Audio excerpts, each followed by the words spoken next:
തൃശൂർ ജില്ലയിലെ ചിറ്റാറ്റുകരയ്ക്കടുത്ത് എളവള്ളി എന്ന ഗ്രാമത്തിലെ സെന്റ് ആന്റണീസ് ചർച്ചിനോട് ചേർന്നുള്ള സമരിറ്റൻ സിസ്റ്റേഴ്സിന്റെ മഠത്തിനും അതിനോട് ചേർന്ന് നടത്തപ്പെടുന്ന ബെത്സൈദ അഗതി മന്ദിരത്തിനും ഒരു ദൈവിക പദ്ധതിയുടെ പൂർത്തീകരണത്തിന്റെ കഥ നമ്മോട് പറയുവാനുണ്ട്.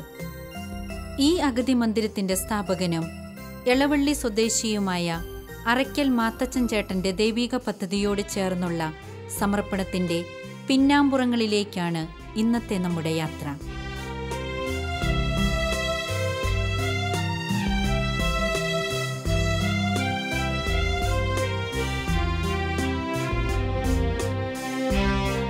ആലംബഹീനർക്ക് ആശ്രയമാകുന്ന ഈ കൊച്ചു കൂടാരത്തിന്റെ ചരിത്രത്തിലേക്ക് നാം സഞ്ചരിക്കുമ്പോൾ ശരീരത്തിന്റെ അവശതകൾക്കിടയിലും സുവിശേഷത്തിനു വേണ്ടി ജ്വലിക്കുന്ന ഒരു യുവാവിന്റെ തീക്ഷ്ണതയുള്ള മാത്തപ്പേട്ടൻ എന്ന സ്നേഹത്തോടെ ഇവിടുത്തുകാർ വിളിക്കുന്ന മാത്തപ്പൻ ചേട്ടന്റെ സമർപ്പണത്തിന്റെ സുഗന്ധം നാം ഇവിടെ അനുഭവിക്കുന്നു.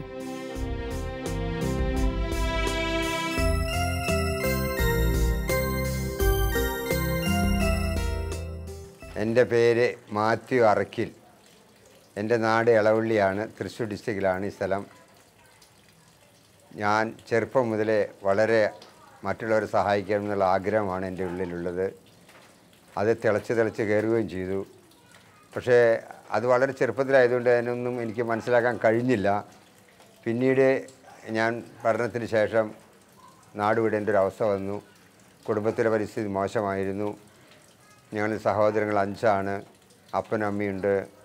അവരും പ്രായം ചെന്ന അവസരമായിരുന്നു. അങ്ങനെ നോക്കുമ്പോൾ സഹോദരങ്ങൾക്കൊന്നും ശരിയായൊരു ശക്തിയില്ല സാമ്പത്തികമായിട്ട്. അപ്പോൾ അവരൊക്കെ ഒന്ന് ഉയർത്തുന്നുള്ള ആഗ്രഹം എൻ്റെ മനസ്സിലുണ്ടായിരുന്നു. എല്ലാം കൂടി ഞാൻ ഉദ്ദേശിച്ച് വെച്ചുകൊണ്ട് ബോംബെയിലേക്ക് നാടുവിടുകയാണ് ചെയ്തത്. ബോംബെ ചെന്നിട്ടും 5-6 കൊല്ലം വളരെയധികം വിഷമം സഹിക്കേണ്ടി വന്നു, ബുദ്ധിമുട്ടുകൾ വന്നു. അതെല്ലാം ഞാൻ തരണം ചെയ്ത്, എന്നാലും ഞാൻ തളർന്നില്ല. അതിനുശേഷം ഞാൻ ഒരു കടയിട്ടു. ആ കട ഞാൻ സ്വന്തമാക്കി. ആ കട സ്വന്തമാക്കിയതിന് ശേഷം എനിക്ക് വളരെയധികം അഭിവൃദ്ധി തോന്നി. അങ്ങനെ ഞാൻ ഇരിക്കുകയാണ് ഒരു ധ്യാനത്തിൽ കൂടിയത്. അതിനുശേഷം എനിക്ക് കച്ചവടത്തിന് ഒരു ചെറിയ അതൃപ്തി തുടങ്ങി. അല്ല, ഇത് ശരിയല്ല, എങ്ങനെയെങ്കിലും മറ്റുള്ളവരെ സഹായിക്കണം, മറ്റുള്ളവരെ ഉയർത്തണമെങ്കിൽ ഈ കച്ചവടം ശരിയാവില്ല പറഞ്ഞ് നടന്നെങ്കിലും കട വിൽക്കാൻ താമസമായി. പക്ഷേ അതിനു മുമ്പെല്ലാം നാട്ടിലേക്ക് വരണമെന്നും ഇപ്രകാരം ഒരു പ്രവൃത്തി ചെയ്യണമെന്നും ഒരു ചെറിയ ആശ്രമം തുടങ്ങണമെന്നും ഒക്കെയാണ്. ആശ്രമം തുടങ്ങുന്ന നല്ല ഉദ്ദേശം. ഇവിടെ വന്ന് ആരെങ്കിലുമൊക്കെ ഇതിലെടുത്ത് കുളിപ്പിച്ച് ആസ്പത്രിയിൽ കൊണ്ടുപോകണം. ഇതാണ് എൻ്റെ പ്രധാനമായ ഉദ്ദേശം. പിന്നീട് അങ്ങനെയാണ് ഇവിടെ സ്ഥലം മേടിക്കലും. 1998 മുതൽ ഇവിടെ ഞാൻ പ്രവൃത്തി ആരംഭിച്ചു.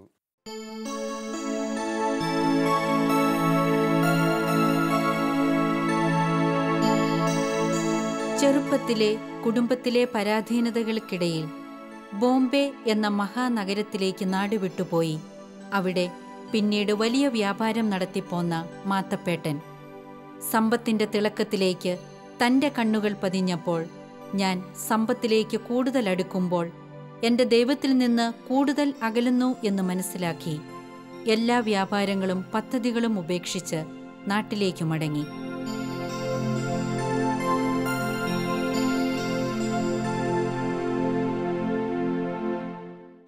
ആയിരത്തി 1998 ബോംബെയിൽ നിന്ന് നാട്ടിലേക്ക് വന്നു.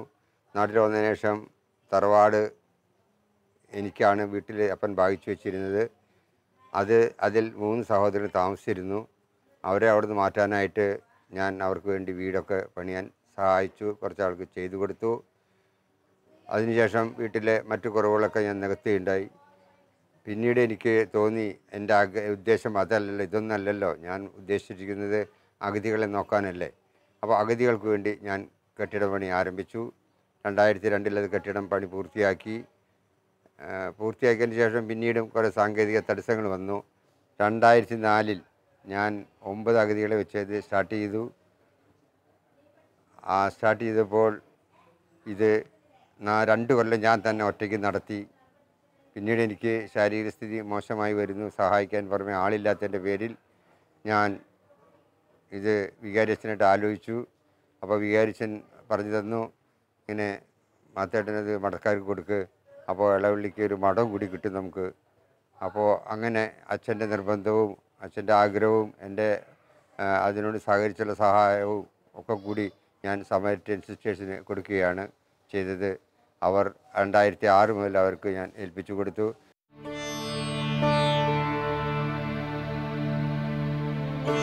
ദൈവിക പദ്ധതികളോട് ചേർന്ന് നിൽക്കുമ്പോൾ ദൈവം നമ്മെ കൂടുതൽ അനുഗ്രഹിക്കുമെന്നതിന് തെളിവായി ഒരുപാട് കാലം ഒരു മഠമില്ലാതിരുന്ന ഇളവള്ളി സെന്റ് ആന്റണീസ് ഇടവകയ്ക്ക് അനുഗ്രഹമായി ഈ അഗതി മന്ദിരത്തെ ദൈവം പിന്നീട് തൃശ്ശൂരിലെ മോൺസിഞ്ഞോർ പോൾ ചിറ്റിലപ്പള്ളി അച്ഛനാൽ സ്ഥാപിതമായ സമരിറ്റൻ സിസ്റ്റേഴ്സിന്റെ ശുശ്രൂഷകൾക്കായി നൽകി.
ലൂക്കായുടെ സുവിശേഷം അധ്യായം 10:37 തിരുവചനം പറയുന്നു, നീയും പോയി അതുപോലെ ചെയ്യുകയെന്ന്. ഈ സുവിശേഷവാക്യം ജീവിതത്തിന് ആദർശമായി സ്വീകരിച്ച മോൺസിഞ്ഞോർ പോൾ ചിറ്റിലപ്പള്ളിയാൽ സ്ഥാപിതമായതാണ് ഞങ്ങളുടെ സമരീറ്റൻ സന്യാസിനി സമൂഹം. ഇന്ന് ലോകത്തിൻ്റെ നാനാഭാഗങ്ങളിൽ ഞങ്ങളുടെ സഭാപിതാവ് തുടങ്ങി വെച്ച ചൈതന്യത്തോടു കൂടി തന്നെ ഞങ്ങൾ ഈ പ്രവൃത്തി തുടർന്നു കൊണ്ടുപോവുകയാണ്. അച്ഛൻ ഈ സമരീറ്റൻ സന്യാസിനി സമൂഹം തുടങ്ങുവാൻ തന്നെയുള്ള കാരണം തൃശ്ശൂർ സെൻറ് തോമസ് കോളേജിൻ്റെ മുകളിൽ നിന്നുകൊണ്ട് താഴെ പോലീസ് കുഷ്ഠരോഗികളെ അടിച്ചോടിക്കുന്ന ദൃശ്യം അദ്ദേഹത്തിൻ്റെ കരൾ അലിയിക്കുകയാണ് ചെയ്തത്. ഇത് അവരെ ശുശ്രൂഷിക്കുവാനും അവർക്ക് വേണ്ടി സേവനം ചെയ്യാനും ആരുടെയെങ്കിലും ആവശ്യം ഉള്ളതുകൊണ്ട് അദ്ദേഹം കുറേ മക്കളെ സമീപിച്ചുവെങ്കിലും ആരും അദ്ദേഹത്തിന് സഹായം കൊടുത്തില്ല. അവസാനം അച്ഛൻ തുടങ്ങി വെച്ചതാണ് ഞങ്ങളെ ഒരു സമരീറ്റൻ സന്യാസ സമൂഹം തന്നെ തുടങ്ങുകയാണെങ്കിൽ സിസ്റ്റേഴ്സ് എന്തായാലും മക്കളെ പരിചരിക്കാൻ ഉണ്ടാകുമല്ലോ എന്നുള്ള ദൃഢവിശ്വാസത്തോടു കൂടി അച്ഛൻ ഈ സന്യാസിനി സമൂഹം തുടങ്ങി വയ്ക്കുകയാണ് ചെയ്തത്. എവിടെയൊക്കെ അവശരും ആലംബഹീനരുമായ മക്കളുണ്ടോ അവരുടെ പക്കലേക്ക് നിങ്ങൾ ഇറങ്ങിച്ചെല്ലണം. അതുപോലെ 5 വയസ്സ് വരെയുള്ള കുട്ടികളുടെ ബാല്യകാലം, അവിടെയാണ് കുട്ടികളിൽ ദൈവിക ജ്ഞാനം നിറയ്ക്കേണ്ടത്.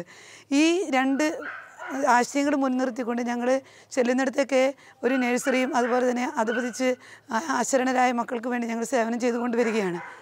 ഇപ്പോൾ ഈ ബെസ്സയെ സംബന്ധിച്ചോളം ഞങ്ങൾ വളരെ സന്തോഷത്തോടു കൂടി സേവനം ചെയ്തുകൊണ്ട് വരികയാണ്. കാരണം ഒരു സിസ്റ്റർ ചെയ്യുന്നതിനേക്കാൾ ഉപരിയായി എനിക്ക് പറയാൻ സാധിക്കും, ഒരു ദിവസത്തിൻ്റെ പ്രാരംഭത്തിൽ മാത്തുച്ചേട്ടൻ്റെ 3 മണിക്ക് എഴുന്നേറ്റുള്ള പ്രാർത്ഥനയും ഗാനങ്ങളും കേട്ടുകൊണ്ടാണ് ഞങ്ങൾ പുലർക്കാലത്ത് എഴുന്നേൽക്കുക. അതുപോലെ ഞങ്ങൾ ഓരോരുത്തരും അടുക്കളയിൽ വന്ന് പ്രഭാത കൃത്യങ്ങൾ തുടങ്ങുന്നതിന് മുമ്പ് തന്നെ ചേട്ടൻ ആ സേവന മേഖല തുടങ്ങിക്കഴിഞ്ഞിരിക്കും. അങ്ങനെ ഞങ്ങൾ ഇരുകൂട്ടരും സന്തോഷത്തോടു കൂടിയാണ് ഇവിടെ ചെയ്യുന്നത്. ആര് വന്നാലും അവർക്ക് എന്ത് സഹായം ചെയ്യാനുള്ള ചേട്ടൻ്റെ മനസ്സ്, സമ്പാദിച്ചതും സമ്പാദിക്കാനുള്ളതും മുഴുവനും മറ്റുള്ളവർക്കായി വിട്ടുകൊടുക്കാനുള്ള ചേട്ടൻ്റെ മനസ്ഥിതി, യുവത്വം മുഴുവനും തമ്പുരാന് വേണ്ടി വിട്ടുകൊടുത്ത സംതൃപ്തി, ഇതൊക്കെ കാണുമ്പോൾ സമർപ്പിതരായ ഞങ്ങളും ഞങ്ങളുടെ വിട്ടുകൊടുക്കലിൻ്റെ അറ്റം എവിടെയാണെന്ന് അറിയാതെ ചിന്തിച്ചു പോകാറുണ്ട്.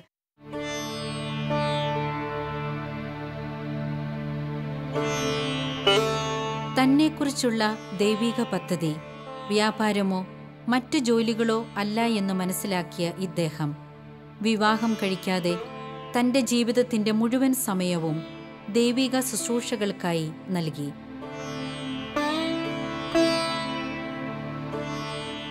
ഈ സമർപ്പണത്തെ ദൈവം മാനിക്കുകയും അനുദിനം അനുഗ്രഹത്തിൻ്റെ ചൈതന്യത്താൽ ഇവരെ നിറയ്ക്കുകയും ചെയ്തു.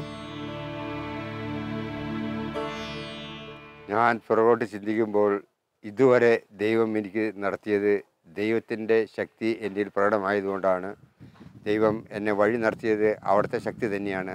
ദൈനംദിനം എൻ്റെ ജീവിതത്തിൽ, ഞാൻ കൗദാശിക ജീവിതത്തിൽ ജീവിക്കുമ്പോൾ ദിവസവും പ്രാർത്ഥന, കുമ്പസാരം, കുർബാന ഇവയിൽ നിന്ന് എനിക്ക് ലഭിക്കുന്ന ശക്തിയാണ് ഇതുവരെ ഞാൻ പ്രവർത്തിച്ചിട്ടുള്ളതിൻ്റെ ഒരു അടയാളം എനിക്ക് നിങ്ങളോട് പറയാനുള്ളത്. ജീവിതത്തിൽ നമ്മൾ ഓരോരുത്തരും വിശുദ്ധ കുർബാനയിൽ ആശ്രയിച്ച്, വിശുദ്ധ കുർബാനയിൽ ഭക്തിയോട് ആശ്രയിച്ച്, വിശുദ്ധ കുർബാനയിൽ പൂർണ്ണമായി സഹകരിച്ച് നമ്മൾ പ്രവർത്തിക്കുമ്പോൾ, നമ്മൾ വർത്തിക്കുമ്പോൾ തീർച്ചയായിട്ടും ദൈവത്തിൻ്റെ അനുഗ്രഹം നമുക്ക് കിട്ടും. എനിക്കതാണ് എൻ്റെ ഏറ്റവും വലുത്.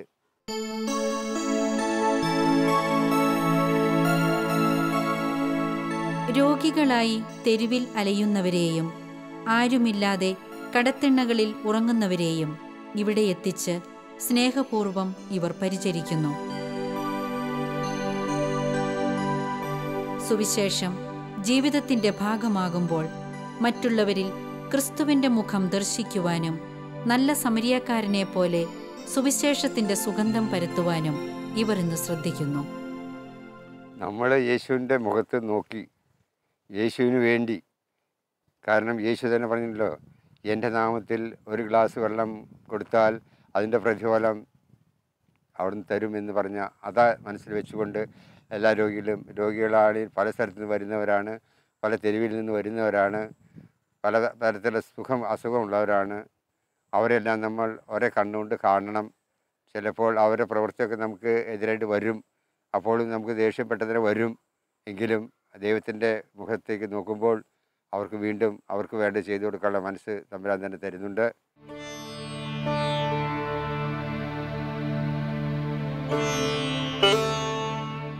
പരിശുദ്ധ കുർബാനയോട് അതിരറ്റ ഭക്തിയും സ്നേഹവുമുള്ള ഇദ്ദേഹം എന്നും പ്രഭാതത്തിൽ ദിവ്യബലിക്കായി അണയുകയും അതിൽ നിന്നു ലഭിക്കുന്ന ഊർജത്താൽ ദിവസവും മടുപ്പില്ലാതെ, തെല്ലും വിശ്രമമില്ലാതെ രോഗികളും ആലംബഹീനർക്കുമായുള്ള ഈ സ്നേഹ ശുശ്രൂഷ ഇന്നും നിർവഹിക്കുന്നു.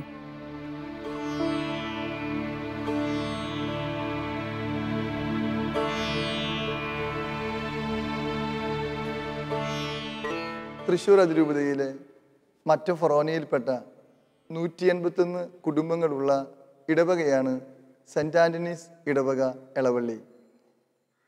അതാത് കാലത്തെ വികാരിയച്ചന്മാരുടെയും ട്രസ്റ്റിമാരുടെയും ഇടവക ജനത്തിൻ്റെയും കൂട്ടായ പരിശ്രമ ഫലമായി ഇടവക പുരോഗതിയുടെ കാൽവെപ്പുകൾ ഓരോന്നായി മുന്നോട്ട് പോയിക്കൊണ്ടിരിക്കുകയാണ്. അത്തരത്തിലുള്ള ഒരു കാൽവെപ്പായിരുന്നു 2007 ഇടവകയിലെ സാമരിറ്റൻ സഭയിലെ ഒരു ശാഖ ബെത്സൈദ കോൺവെൻറ്റ് എന്ന രൂപത്തിൽ ഇവിടെ ആവിർഭവിച്ചത്. ഇടവകയിൽ ബെത്സൈദ കോൺവെൻറ്റ് രൂപീകൃതമാകുമ്പോൾ ദൈവത്തിൻ്റെ പ്രത്യേക പരിപാലനയിലെ പ്രത്യേകം വിളിക്കപ്പെട്ട വ്യക്തിയായിരുന്നു ഇടവാംഗമായ അറക്കൽ വീട്ടുപേരുള്ള ശ്രീ മാത്തേട്ടൻ.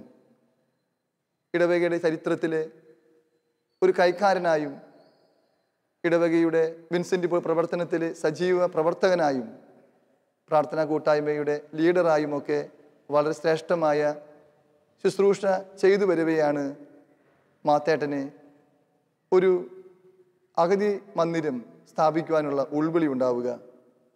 അനുദിനമുള്ള വിശുദ്ധ കുർബാനയിലെ ബലിയർപ്പണത്തിൽ പങ്കുചേർന്ന് ദിവ്യകാരുണ്യനാഥൻ്റെ സ്നേഹമെല്ലാം അനുഭവിച്ച് തൻ്റെ ജീവിതത്തിലെ ആരാരുമില്ലാത്ത വ്യക്തികൾക്ക് വേണ്ടി ജീവിതം സമർപ്പിക്കണമെന്ന് മാത്തേട്ടന് വലിയൊരു ആഗ്രഹമുണ്ടായിരുന്നു. അതിൻ്റെ മറ്റൊരു ഉൾവിളിയായിരുന്നു ഇടവകയിലെ മഠത്തിനോട് ചേർന്ന് ഇന്ന് നമ്മൾ കണ്ടുമുട്ടുന്ന അഗതി മന്ദിരത്തിന് രൂപം കൊടുക്കുവാനായിട്ട് മാത്തേട്ടനെ പ്രേരിപ്പിച്ചത്. പിന്നീട് ഈ അഗതി മന്ദിരം മാത്തേട്ടൻ സാമരിറ്റൻ സഭയിലെ ബഹുമാനപ്പെട്ട സിസ്റ്റേഴ്സിനെ ഏൽപ്പിക്കുകയാണ്. തൻ്റെ ശേഷജീവിതം അവിടെയുള്ള അന്തേവാസികളുമായി ദൈവസ്നേഹത്തിന് സാക്ഷിയായി തീർത്തുകൊണ്ട് ജീവിക്കണമെന്നാണ് മാത്തേട്ടൻ വളരെയേറെ ആഗ്രഹിക്കുക.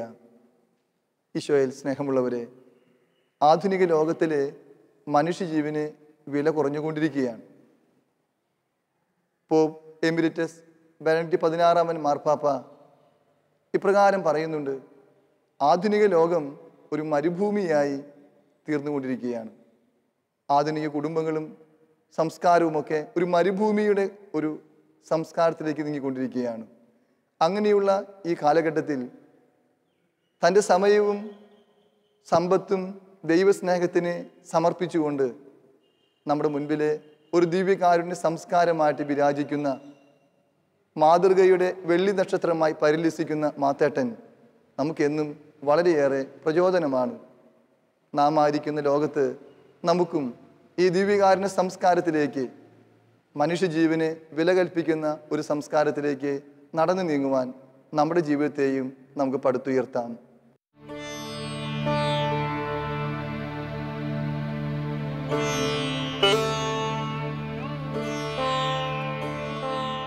പണത്തിനും സമ്പത്തിനും സ്ഥാനമാനങ്ങൾക്കും നൽകാൻ കഴിയാത്ത ഒരു സംതൃപ്തി ഈശോ തന്നെ ഏൽപ്പിച്ച ഈ ശുശ്രൂഷകൾക്കുണ്ടെന്ന് ഇദ്ദേഹം മനസ്സിലാക്കി. എന്നെ അനുഗമിക്കുക എന്ന ഒറ്റ വാക്കുകേട്ട് യേശുവിൻ്റെ പിന്നാലെ വന്ന മുക്കുവരായ ശിഷ്യന്മാരെ പോലെ ഒന്നും ആഗ്രഹിക്കാതെ, ഒന്നും പ്രതീക്ഷിക്കാതെ ഇദ്ദേഹവും ആ നസ്രയനായ ഈശോയുടെ സ്വരത്തിന് കാതുകൊടുത്തു. നീ ഭയപ്പെടേണ്ട, ഞാൻ നിൻ്റെ കൂടെയുണ്ട്. ആ തിരുവചനമാണ് എന്നെ ഈ പ്രവൃത്തിക്ക് ഉത്സാഹം തന്നിരിക്കുന്നത്. ഇന്ന് വരെ ഈ പ്രവൃത്തിയിൽ നിന്നും ഒരു തടസ്സം എനിക്കുണ്ടായിട്ടില്ല. സാമ്പത്തികമായിട്ട് യാതൊരു ബുദ്ധിമുട്ടുണ്ടായിട്ടില്ല.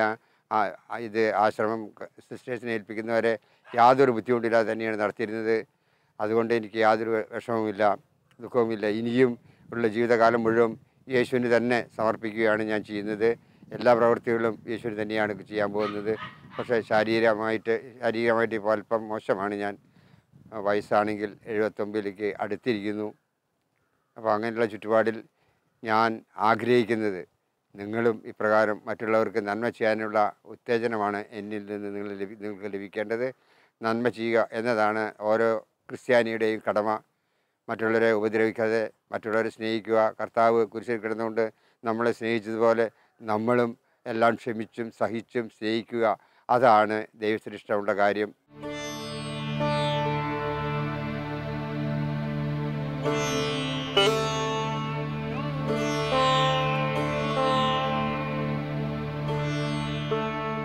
കാലങ്ങൾ കടന്നുപോയിട്ടും ദൈവം തന്നെ ഏൽപ്പിച്ച ശുശ്രൂഷകൾ വിശ്വസ്തതാപൂർവം ഇദ്ദേഹം നിർവഹിക്കുന്നു. കാൽവരിയിലെ വേദനകളോട് ചേർത്ത്, കുരിശിലെ സഹനത്തോട് ചേർത്ത്, കൈകളിലേന്തിയ ജപമാലയുമായി പരിശുദ്ധ അമ്മയോട് ചേർന്ന് ഇദ്ദേഹം സഞ്ചരിക്കുന്നു. കാലത്തിൻ്റെ പൂർണ്ണതയിൽ ഒരു കൊച്ചു ഗ്രാമത്തിൽ നന്മയുടെ ഒരു നേർത്ത ഉറവ നൽകിക്കൊണ്ട്, പ്രതിസന്ധികളിൽ തളരാതെ, നൊമ്പരങ്ങളിൽ ഇടറാതെ, മരുഭൂമിയിലും നീരുറവ നൽകിയ ദൈവം അനുഗ്രഹത്തിൻ്റെ വഴിയിലൂടെ ഈ വ്യക്തിയെയും നയിക്കുന്നു. ജെറീക്കോ യാത്രയിലെ നല്ല സമറായൻ്റെ ഓർമ്മകൾ നൽകിക്കൊണ്ട് നമുക്ക് മുൻപിലൂടെ